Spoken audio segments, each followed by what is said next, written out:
we go from one game where Indiana pulls off their black magic again to game two where Oklahoma City was just in complete control from start to finish. I honestly feel like this series could end up going the full seven. And let me tell you why. Because we know Indiana plays a lot better at home than they do on the road. You could say that about any team, really. I get that. But it does seem like Neesmith, Halliburton, Siakam, Obi Toppin, a lot of these guys play better at home. But we know Oklahoma City's a very capable road team. So just like they did in OKC, I think the two teams will split games 3 and 4 in Indiana. OKC goes back home, wins game 5, playing for their lives. Indiana wins game 6, and we arrive at our first game 7 since the 2016 NBA Finals. I agree with you on most parts, but I disagree with you on your final conclusion. In my opinion, for all intents and purposes, this series, well, it may go 6. I don't see it going 7. I still think it's over. I don't think there's any shot in the world the Indiana Pacers can win 3 out of the next 5 games. When I look at this series, game 2 on Sunday night was what I actually expected game 1 to be on Thursday night, which was, Oklahoma City comes out, they assert their authority, they take control of the game, and then I thought Indiana would give them more of a fight in game 2. The Indiana Pacers, this series, Josh, they have played a total of 48 minutes. They have led for a grand total of 1 minute and 50 seconds, including 0.3 seconds in game 1. In game 1, going into the fourth quarter, the Oklahoma City Thunder had not played well at all outside of Shea Gilgious-Alexander, and yet they still had a 15-point lead. And in order for the Indiana Pacers to win that game 1, down the stretch, they needed a Miles Turner step back 3-point bank shot as the shot clock expired. B, an Andrew Nemhard free throw lane violation on the Oklahoma City Thunder to give Andrew Nemhard another free throw opportunity. They needed C, a Lou Dort missed wide open three-point attempt with under 30 seconds. That would have gave them, I believe, a 5-point lead at the time. And then D, they needed Shea Gilgeous-Alexander to miss that mid-range jumper, which he has hit all season and all night long, to give Tyrese Halliburton the opportunity to come down and make that game-winning shot. And again, it's not like the Thunder played great. Indiana was lucky, though, to only be down 15 because they committed 20 freaking turnovers in the first half. And they found a way to do what the Pacers always do, which is why this Indiana team will be remembered. This Indiana team will not be remembered, I'm here to tell you, by winning the NBA championship. They're just not as talented as Oklahoma City. And their superstar, I don't even know what he is because he disappears in the biggest moments. Yet they're 1-1. And this series now, I agree with you. I think it's going to go back to OKC tied 2-2. But I would argue if you're Indiana, if you go back down to OKC 2-2, you're in trouble. Because in my opinion, the only way the Pacers can win this series is if they win it in 6. And for that to happen, in my opinion, they have to go back to OKC up 3-1. Yeah. I've tried to make the argument Tyrese Halliburton is a superstar. To only have 5 points through the first 3 quarters, I'm sorry. You're not a superstar. SGA is a superstar. I question whether Anthony Edwards is a superstar. I know you guys had that discussion last week. But Oklahoma City knows that getting off the plane, SGA is going to give you at least 30 points a game, because that's I what. would say close to 30. I don't know about 30 every single night, but maybe there's some nights he has 25, but he has 10 assists. Okay, but you're going to typically get at least 25 a game, typically. Um, and he's going to get his teammates involved. That's part of the problem I think that Oklahoma City ran into in game one is that they became overly reliant on SGA at times. Like, hey, bail us out of this situation. Hey, make this shine because the shot clock is running low. Things like that. But let me ask you this: all season long, Oklahoma City has been using that double big lineup of Chet Holmgren and Isaiah. I was going to get to this, and I did not get to it in my opening soliloquy. I know where you're going. Absolutely, I thought it was a mistake by Mark Daigneault to make the lineup switch going into game one. Did not understand it. Indiana has two bigs in Pascal Siakam and Miles Turner. You have to match them big for big.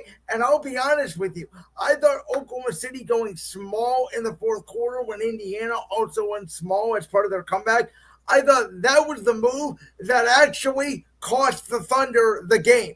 Because in my opinion, as we saw in game two, even though Kayvon Wallace did start, if you have Harmonsy in there and you have Holmgren in there, and Indiana, either they have both Turner and Siakam in there or they have one of the two, they cannot rebound. And the Pacers, again, outside of the flurry they had somehow in the fourth quarter of game one, they haven't shot very well in the series at all.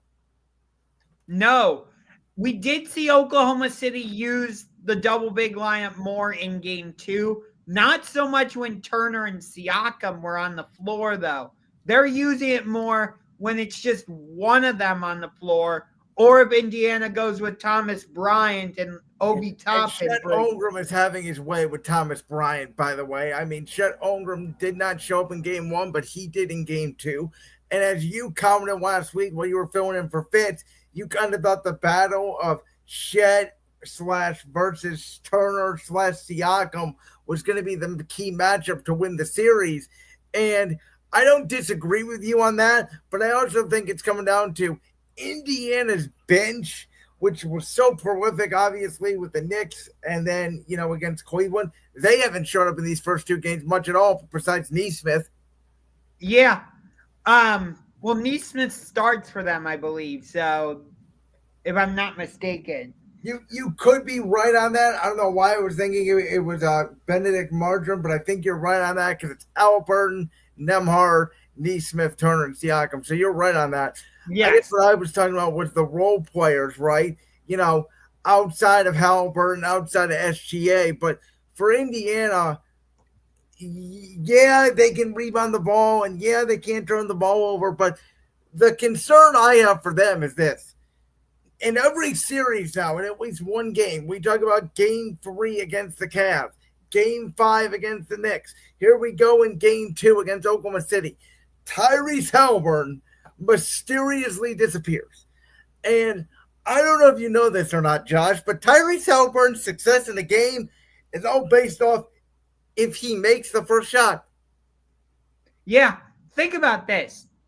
He's 5 for 5 in these clutch situations when he's had that shot with like 15 seconds to go or whatever it is.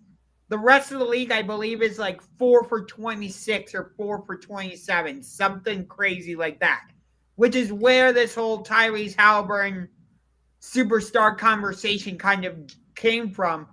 Also, the fact that he was voted one of the most overrated players by his peers, which I think is ridiculous.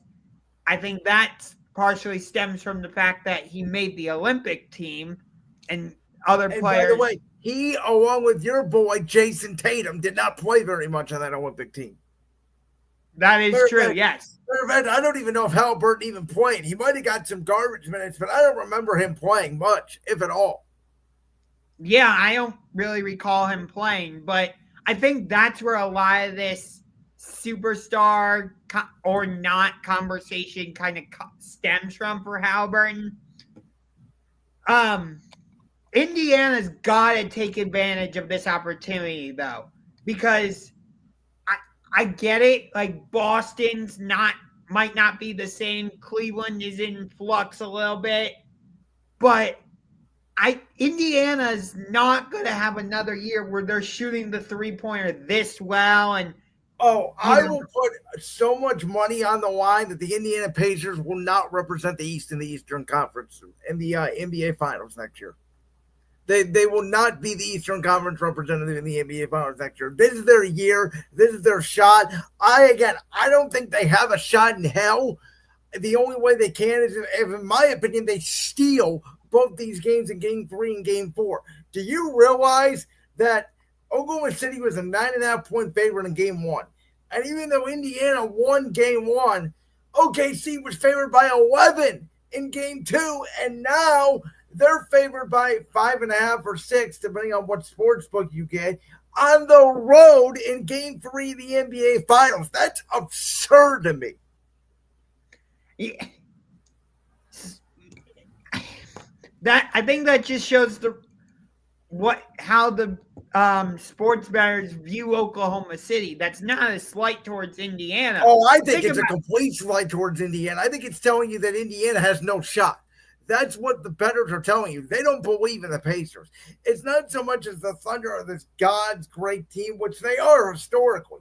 But if they had I guarantee you right now, they would not be a 5.5 point favorite on the road if they were facing a Cleveland or a Boston.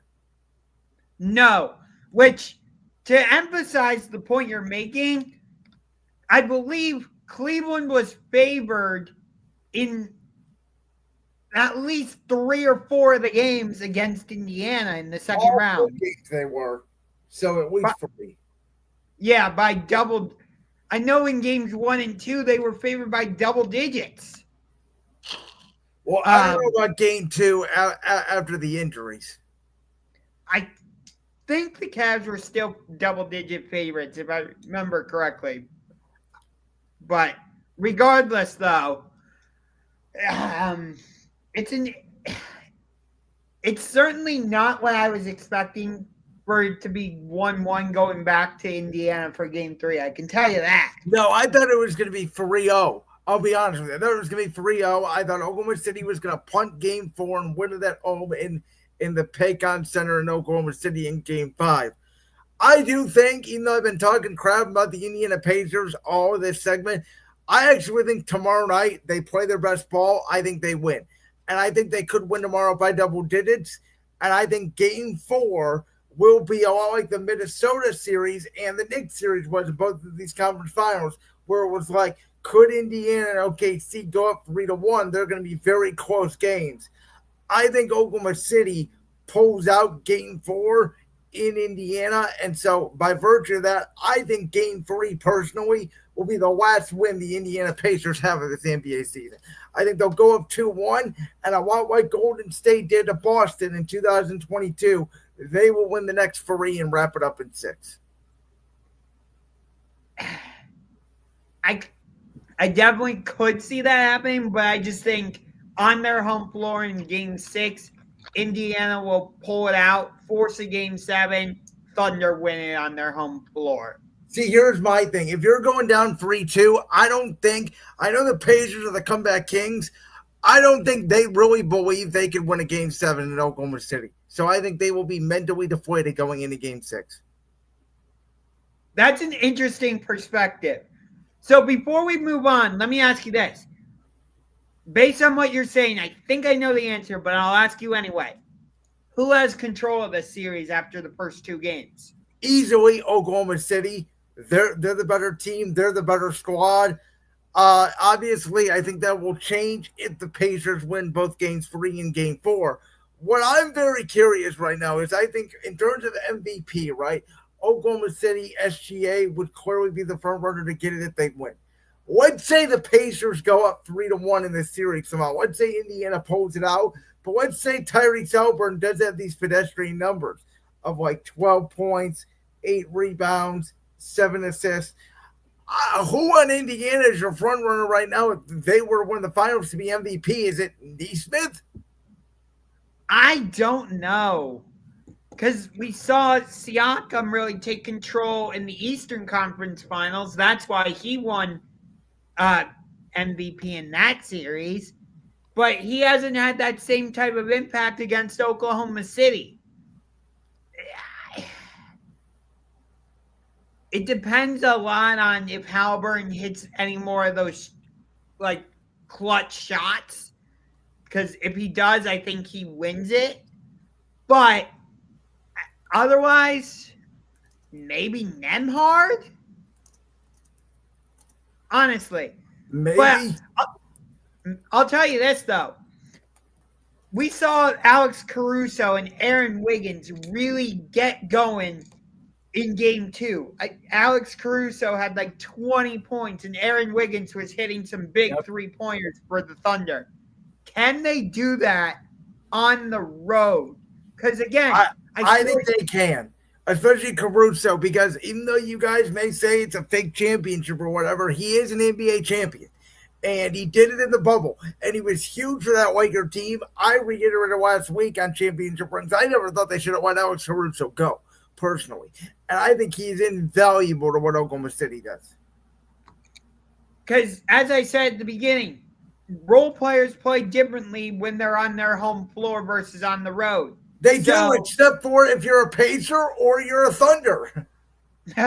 That's true.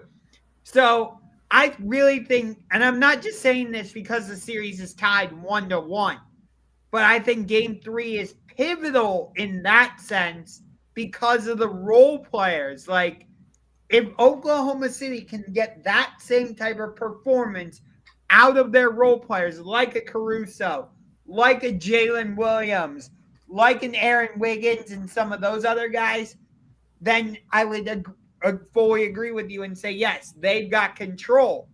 But if you get some of the role players like an Obi Toppin, TJ McConnell, and some of those guys for Indiana playing well, we got a little bit of a different story on our hands. Well, let me say this. I think of control as, I know it's 1-1, but the Thunder are clearly the better team, and they have dominated the first 2 games of the series outside of one quarter, which, again, you could make a case that Indiana, once again, had to have a lot of lucky things happen to them just to have an opportunity to hit a game-winning shot. Yeah.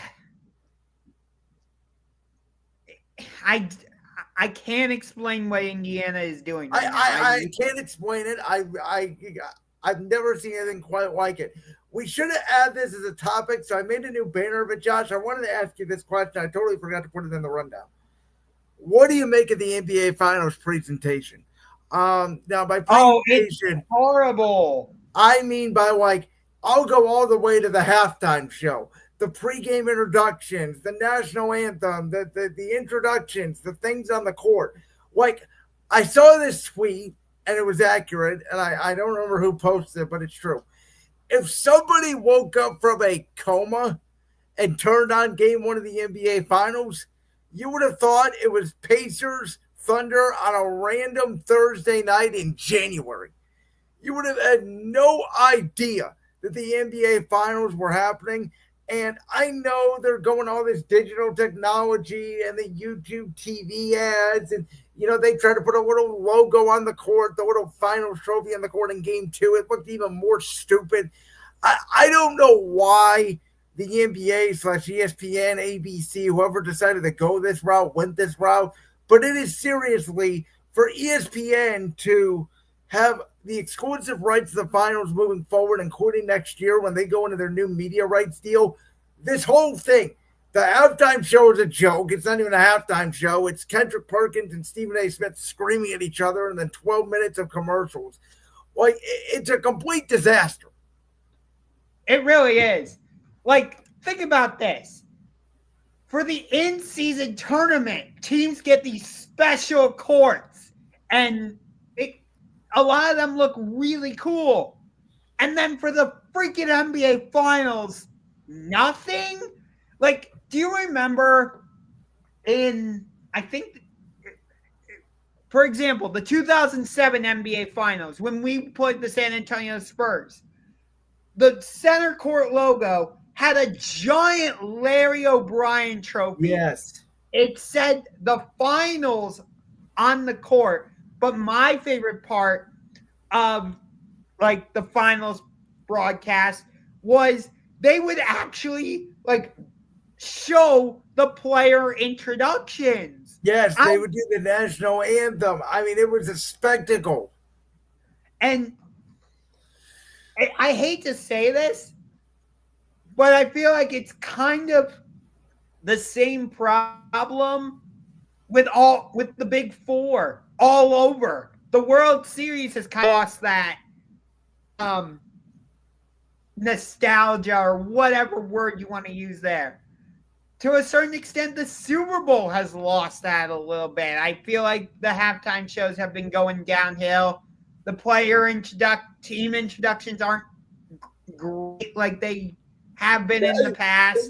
I think the Super Bowl is more personal preference of your opinion of who the artist is performing. That's just my personal opinion. I'm talking about the overall, like the team introductions. I think have gone down for the Super Bowl. Also, I didn't love the team introductions for the Eagles and the Chiefs. Maybe it's because my team was in it. I thought it was awesome. I couldn't tell you. No, I if you loved it, I understand that. Maybe it's because your Eagles were in it, but like it just kind of felt bland and all that. But like, and the Stanley Cup, it used to say Stanley Cup Final on the rink. Now it doesn't even have that. So I don't know. Oh, we're gonna put little Larry O'Brien trophies on the court. You could tell those were CG. Like, yeah, it was bad. They used to do even a few years ago. They would do the CGI, but it looked so real you couldn't tell. And then they move it around between like halves or between breaks or whatever, between the finals and then the Larry O'Brien and then the YouTube TV ad. What actually bothers me the most outside of the court is the player introductions. The fact that they just literally have them on the screen and it's right before the game and there's like no pregame, no nothing. They just go from the pregame show right to Mike Breen, essentially right to tip. That bothers me. Yeah, which by the way, I hope they don't take Mike Breen off of the broadcast. I think his calls are fantastic during the finals. They won't take Mike Breen off, but I think ESPN will certainly need to make a decision on Doris Burke and Richard Jefferson. I don't want to get into that. That's more of an off-season conversation. I don't want to get into it. I have strong opinions on it, just like I do about this entire NBA media rights deal as a whole, and I know I've shared them with you in the past. Yes. I loved the trio of Mike Breen, Mark Jackson, and Jeff Van Gundy. I thought that was a fantastic trio.